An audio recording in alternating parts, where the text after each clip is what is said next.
কথা কয় না ঠিক কিনা? চেয়ারে নামাজ পড়ি, আল্লাহর আইন ভালো লাগে না। কোরআনে কারীমের ভিতরে আল্লাহ বলেছেন নামাজ পড়তে হলে তিনটা পদ্ধতি গ্রহণ করা লাগবে। এক নাম্বার, দাঁড়ায়া নামাজ পড়া ফরজ।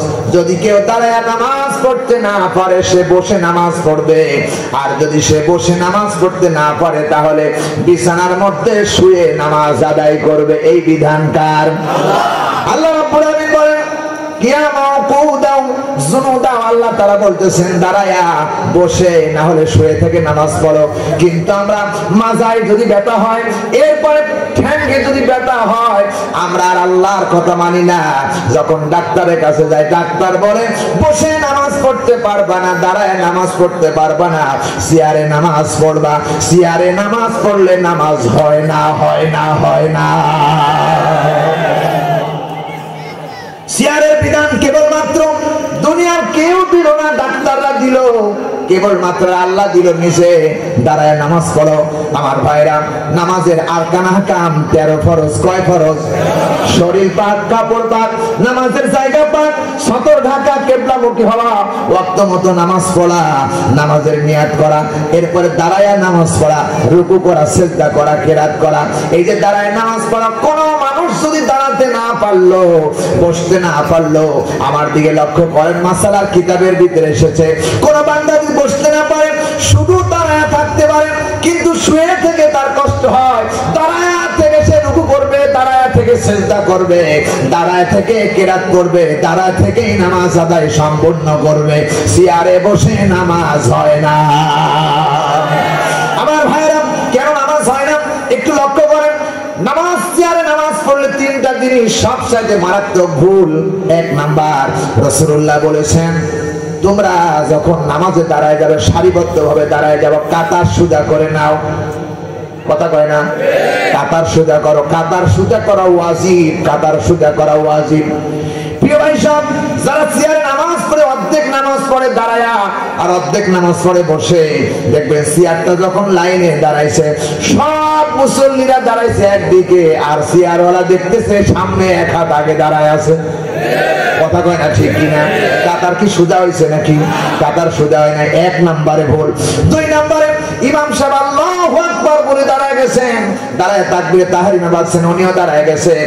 এরপরে যখন সূরা কেরাত শেষ হলো, রুকু হয়ে গেল, রুকু হয়ে সামি আল্লাহু লিমান হামিদা বলে দাঁড়ায় গেছেন।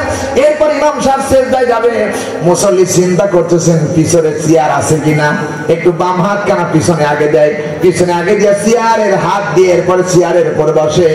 নামাজে ওর মন নাই, নামাজে ওর মন নাই।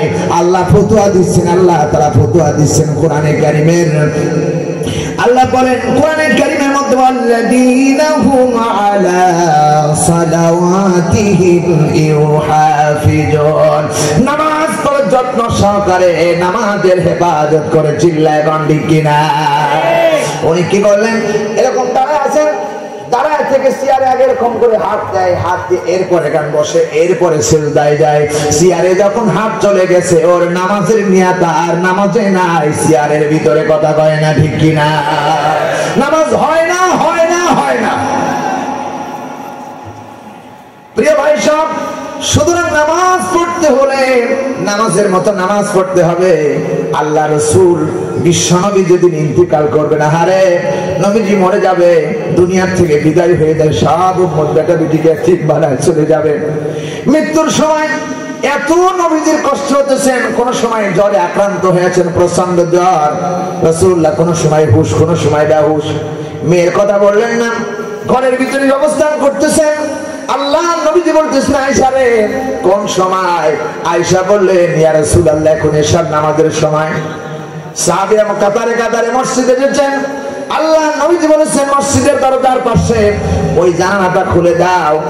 নবীজি বললেন, আয়েশা আমার মাথা কানে একটু উঁচু করে ধরো, রাসূলের প্রচন্ড জ্বরে ব্যথা হয়ে আছে। মাথা উঁচা করে দাঁড়ালো। আল্লাহ রাসূল জানালা দিয়ে লক্ষ্য করে দেখলেন সাহাবায়ে কেরামরা আবু বকরের ইমামতিতে নামাজ শুরু করে দিয়েছেন। আল্লাহ নবীর চোখের কোণা দিয়ে বন্যার মতো পানি বেরিয়ে আসলো। রাসূল বললেন, কাঁদতেছেন। আয়েশা বললেন, ইয়া রাসূলুল্লাহ কিসের যন্ত্রণায় কাঁদতেছেন? আপনি কেন কাঁদতেছেন? কোন ব্যথা দিলাম নাকি? ধরার মধ্যে কোনো ব্যথা হলো নাকি? কোনো ব্যথা দিলাম নাকি? নবীজি বলছেন, আয়েশা রে, এটা কোনো কষ্টের ব্যথা না, এটা তৃপ্তির ব্যথা, এটা তৃপ্তির কান্না। নবীজির স্ত্রী আয়েশা বললেন, ইয়া রাসূলুল্লাহ, কিসের তৃপ্তির ব্যথা? আয়েশাকে রাসূল বললেন, আয়েশা রে, এই যে নামাজ সাহাবায়ে কেরামরা পড়তেছে, এই নামাজ প্রতিষ্ঠা করতে গিয়ে তায়েফের ময়দানে লক্ষ লক্ষ পাথরের আঘাত আমারে খেতে হয়েছে। আয়েশা রে, এই নামাজ প্রতিষ্ঠা করতে গিয়ে উহুদের ময়দানে আমার দাঁত ভেঙে টুকরা করে দিয়েছে। এই নামাজ প্রতিষ্ঠা করতে গিয়ে আমাকে দেশ থেকে ত্যাগ করে মদিনায় চলে আসতে হয়েছে।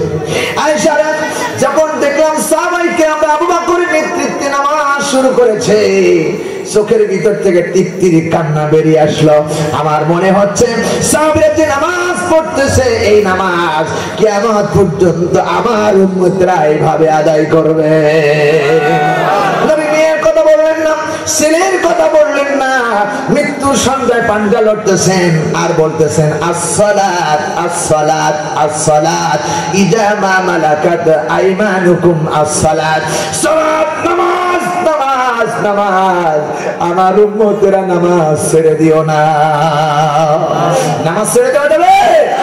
নামাজ ছেড়ে দেওয়া যাবে না। নামাজ হলো ইসলামের আমলের একমাত্র ঈমানের পরে নামাজ। নামাজ যখন তুমি ঈমান এনেছো, লা ইলাহা ইল্লাল্লাহু মুহাম্মাদুর রাসূলুল্লাহ সাল্লাল্লাহু আলাইহি ওয়াসাল্লাম, যখন তুমি কালেমা পড়েছো, তোমার গলায় রশি বেঁধে গেল। ছাগলের গলায় যেমন রশি বেঁধে খামের সাথে বেঁধে দিলে ওই ছাগলের আর কোনো দিকে যাওয়ার স্বাধীনতা থাকে না। কোন মুসলমান যদি বিশ্বাস হিসেবে কথা বলে লা ইলাহা ইল্লাল্লাহ, তাহলে বুঝতে হবে ছাগলের গলায় রশি বেঁধে গেল, আমার গলায় কোন রশি বেঁধে গেল, এদিকে টানলে এদিকে যায়, এদিকে টানলে এদিকে যায়, আর কোন স্বাধীনতা নাই। এখন ইন্নাস সালাতি ওয়া নুসুকি ওয়া মাহইয়ায়া ওয়া মামাতি লিল্লাহি রাব্বিল আলামিন, আমার নামাজ, রোজা, হজ, যাকাত, উঠা বসা, শয়নে স্বপনে, ভটাভটি, ক্যাম্পেইন, মিছিল, মিটিং, যা হবে এখন আল্লাহর কোরআনের অনুযায়ী হওয়া লাগবে। চিল্লায় এখন ঠিক কিনা? এই জন্যই নামাজ কোরআনের কারিমের ভিতরে আল্লাহ রাব্বুল আলামিন বলেছেন, ইন্নাস সালাতা তানহা আনিল ফাহশাই ওয়াল মুনকার, নিশ্চয়ই নামাজ অন্যায় অশ্লীল কাজ থেকে মানুষকে ফিরায় রাখতে পারে। ঠিক কি না আমার ভাইরা? কিন্তু আমরা নামাজ পড়ি ওজনে কম দেই, নামাজ পড়ি খাদ্যে ভেজাল দেই, নামাজ পড়ি মানুষ হত্যা করি, নামাজ পড়ে এদেশের সম্পদ লুট করে বিদেশে পাচার করি। কথা কয় না ঠিক কিনা? তার মানে কি? নামাজ পড়েছেন, হজ করেছেন, টুপি পড়েছেন মাথায়, এরপরে কি পড়েছেন? মাথায় পট্টি বেঁধেছেন, তসবিহ হাতে নিয়েছেন, তসবিহ হাতে নিয়ে নামাজের ঘোষণা দিল, তসবিহ হাতে নিয়ে বুঝাতে চান আমি ভালো মানুষ, আমি খুব সুবিশাল মানুষ, কিন্তু দেখা যায় স্বার্থ হাসিলের জন্য মানুষ হত্যা করতে ওই নামাজির বাধে না। ঠিক কিনা বলেন? আমি ওইদিকে যাচ্ছি না, আবার বলবেন হুজুর রাজনৈতিক কথা বলেন। আল্লাহর কসম করে বলি, রাজনীতি বলা হয়, রাজার নীতিকেই বলা হয় রাজনীতি। কথা বলে না কেন?